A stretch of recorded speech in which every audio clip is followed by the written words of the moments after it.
There are moments when everything around you feels uncertain, like the ground beneath your feet is quietly shifting and you can't quite find your balance. You try to stay strong. You tell yourself it will pass. But deep down, there's a quiet tension in your chest, a question you can't fully silence. Why does it feel like something is missing? You wake up, go through your routine, speak to people, scroll through your phone, laugh when expected, but somewhere in the middle of all that noise, there is a silence inside you that feels heavy. It's not just about problems. It's deeper than that. It's a kind of emptiness that success doesn't fix, distractions don't cover, and time doesn't erase. Maybe you've tried to understand it. Maybe you've told yourself that you just need more discipline, more focus, more motivation. But even when you try harder, something still feels off. There are nights when your thoughts won't slow down. You think about your future, your purpose, your mistakes. You replay conversations. You wonder if you're behind in life. You compare yourself to others who seem to have everything figured out. And slowly, without even realizing it, your heart becomes restless. And in that restlessness, you start searching. Not always in obvious ways. Sometimes it's in achievements. Sometimes it's in relationships. Sometimes it's in trying to control everything around you. But no matter where you look, the peace you're searching for always seems just out of reach. There's a reason for that. Because wisdom doesn't begin where we usually think it does. It doesn't start with knowledge. It doesn't start with experience. It doesn't even start with understanding yourself. Wisdom starts when you learn to fear the Lord. And that word fear can feel confusing. It might even make you uncomfortable. Because when you hear fear, you think of terror, punishment, something harsh and distant. But the fear of the Lord is not about running away from God. It's about finally seeing Him clearly. It's the moment when you realize that God is not small, not distant, not optional. It's when your heart recognizes His authority, His holiness, His presence in every part of your life. It's a deep awareness that He is God and you are not. And strangely, that realization doesn't crush you, it frees you. There are people who go through life trying to control everything. They plan every step, calculate every risk, hold tightly to outcomes. And yet the more they try to control, the more anxious they become. Because deep down, they know they are not in control. Fear of the Lord changes that. It shifts your focus from control to surrender. There are moments when you finally pause and admit, God, I don't have all the answers. I don't understand why things are happening this way, but I know you are greater than my confusion. In that moment, something begins to settle inside you, not because your problems disappear, but because your perspective changes. You begin to see life differently. You start to realize that not everything is about you. Not every delay is rejection. Not every closed door is failure. Sometimes God is protecting you. Sometimes He is shaping you. Sometimes He is teaching you to trust Him in ways you never have before. There are moments when life feels unfair, when you've done your best and things still don't work out, when others seem to move ahead while you feel stuck. It's easy in those moments to become bitter, to question everything, even to question God. But wisdom whispers something different. It reminds you that God sees what you cannot see, that He is working in ways you don't understand, that His timing is not careless. And when you begin to fear the Lord, you begin to trust that even when you don't understand, there's a quiet strength that comes from that kind of trust. It's not loud, it's not dramatic, it doesn't need to prove anything to anyone. It's steady, it's grounded. It's the kind of strength that holds you together when everything else feels like it's falling apart. There are people who seem strong on the outside, but are constantly battling fear inside. Fear of losing what they have, fear of not being enough, fear of what others think, fear of the future. But when you fear the Lord, those fears begin to lose their power, because you realize that the opinion of God matters more than the opinion of people. You realize that your worth is not defined by achievements, but by the one who created you. You realize that your future is not in your hands alone, but in the hands of a God who is faithful, and that realization changes everything. There are moments when you will still feel afraid, moments when doubts creep in, moments when you feel weak. But the difference is you don't face those moments alone. You begin to bring everything to God, your fears, your questions, your failures, and slowly your relationship with Him becomes real, not just something you hear about, not just something you practice out of habit, but something deeply personal. You start to notice His presence in small things, in the quiet moments, in the unexpected peace, in the way your heart begins to soften. You begin to understand that fearing the Lord is not about distance, it's about closeness. It's about walking with a constant awareness that He is with you, that He sees you, that He cares about every detail of your life. There are times when you will make mistakes, times when you will fall short, times when you will look back and wish you had done things differently. And in those moments, the enemy will try to fill your mind with shame. To tell you that you are not worthy, that you have gone too far, that God is disappointed in you. But the fear of the Lord reminds you of something deeper. It reminds you that God is not only holy, but also merciful, that He does not turn away from a broken heart, that His grace is greater than your failures. And instead of running away from Him, you begin to run toward Him. You begin to say, God, I need you. I can't do this on my own. That honesty, that surrender, becomes the beginning of true wisdom. There are people who know a lot but still feel lost. There are people who have achieved a lot but still feel empty. Because wisdom is not about how much you know, it's about how deeply you know God. And that knowledge doesn't come from information. It comes from relationship, from time spent in His presence, from listening, not just speaking, from trusting, even when it's hard. There are moments when God will ask you to let go of things you're holding onto, things that feel important, things that feel safe, and it won't always make sense.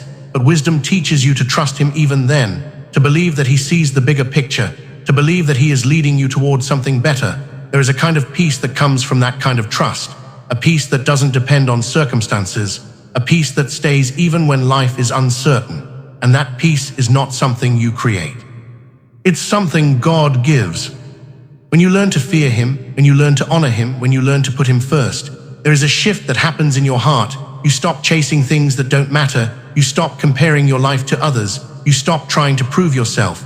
And you start living with purpose, not the kind of purpose that the world talks about, but a deeper purpose.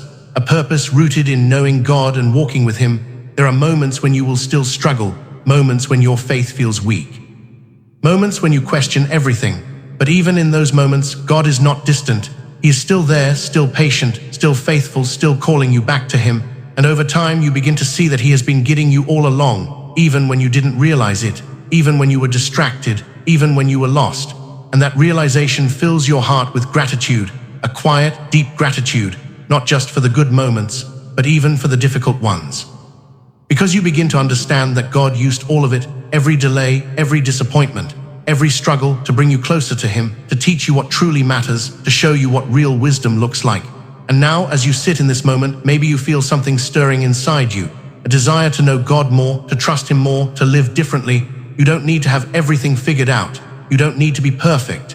You just need to take a step, to turn your heart toward Him. To say, God, I want to know you, I want to walk with you. He will meet you there, right where you are, not where you think you should be, not where others expect you to be, but right where you are, because He has always been closer than you think. Now just take a moment, slow down, let your heart become still, and speak to Him. God, I don't have all the right words, but you see my heart, you know my struggles, you know the thoughts I can't even put into words. And right now, I come to you as I am, not pretending, not hiding, just honest. Thank you for being patient with me. Thank you for not giving up on me, even when I've doubted, even when I've gone my own way, even when I've forgotten you. You have never left me. Forgive me for the times I've tried to control everything, for the times I've relied on my own understanding, for the times I've let fear of the world become bigger than my trust in you. Teach me what it means to truly fear you. Not with fear that pushes me away, but with a deep respect, a deep reverence, a deep awareness of who you are. Help me to trust you more, even when I don't understand, even when things don't go the way I planned. Give me the wisdom to see life through your perspective, the strength to follow you, the courage to let go of what you are asking me to release. Change my heart, shape my thoughts, guide my steps. I surrender my plans to you. I surrender my fears. I surrender my future. And I place it all in your hands. Fill me with your peace, the kind of peace that stays, the kind of peace that doesn't depend on circumstances. Remind me daily that you are with me, that I am not alone, that my life is in your hands, and that is enough. Thank you for loving me. Thank you for guiding me. Thank you for being God. Amen. Now breathe. Let that settle in your heart. You don't need to rush.